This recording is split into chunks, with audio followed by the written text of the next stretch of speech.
Most of you may recognize this video that was previously on my channel, but unfortunately I lost due to, YouTube just being YouTube. Anyways, I decided I would go through and redo this video with the same script. So, for those of you that have seen it, that remember watching it, there will be different overlays for the video. Enjoy.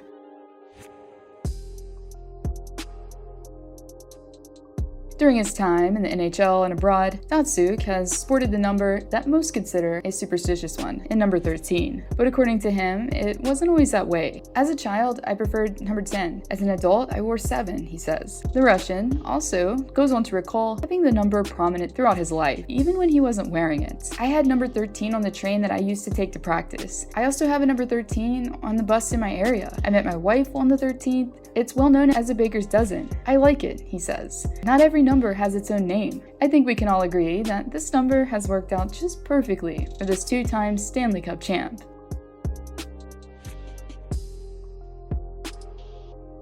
And while you may know that Datsyuk was passed up onto the NHL draft and then went on 171st overall, what you may not know is the story behind him finding out that he actually was drafted. When I made it on a professional team, then my friends told me that I was drafted by the Red Wings. And I said, "Nice joke," he says. And they needed to prove it to me for me to believe it. And then he brought me the newspaper the next day and showed me the newspaper and said, "There you go." And I said, "Okay," he says. I'm sure this was a very nice joke to be on the receiving end of, though, for Datsyuk. Am I right?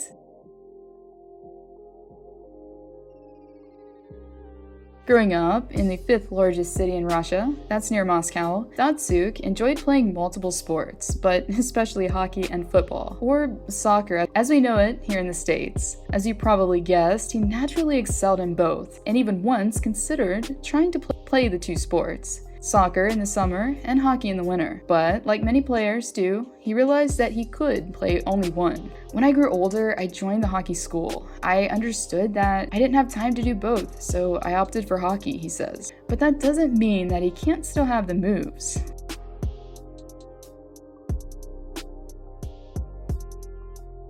Now we all know Datsyuk for his stick's classic curve, but what if I had told you that when he designed the curve for a while, he actually did it literally? Pavel recalls as a young child, with the help of his father of course, using the gas stove in the kitchen in order to create the curve he needed. During an interview with Yahoo Sports, he elaborated on the technique. At the time there wasn't much to choose from, he says. We had to work with what we had. We'd take a hockey stick and work with it. They were all wooden back then, and we'd use the gas stove to heat up the stick to create the curve I liked, the one that fitted me the best. I can tell you more. This practice continued even when I was in the junior team. We'd cut the shaft to customize the sticks, sharpen edges, and curve them. We'd even use planes to secure the right shape of the stick, he says.